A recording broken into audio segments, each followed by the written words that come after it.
किछि दिन तले ए जगार ना बहुत बड़ महोत्सव होता आउ पंचक भी कही पारती जो थी कि आमे माने बहुत किछि DJ sound light and decoration खर्च करथिले किंतु डे टू डे लाइफ आमे से दिन टेम्परारी किछि दिन पई सेटा को एन्जॉय करथिले जेमदी 3 दिन 4 दिन 5 दिन 7 दिन किंतु तापर धीरे धीरे एबे लाइट भी नहीं तो मेढ़ सरला पंचक भी सरला किंतु आमे माने नेक्स्ट आलोकित तो करि पारले नहीं तो जहाँकि आपण माने कहि पारंती जे आम पाखरे भक्ति तो थिला किंतु भक्ति केवल किछि टाइम पाइन थिला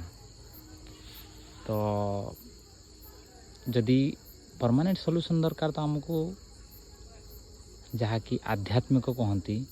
आध्यात्म को जीवा पड़ो आमको भाविया पड़ो जमी कहीं है तो ये दूर थाई मुझे शूट करुँची भिडटी तो मुझे भाभी पारुची तो से आध्यात्मिक से नथिला से केवल आज किसी कही पारती आपण मैंने तो होप एमती नहवा दरकार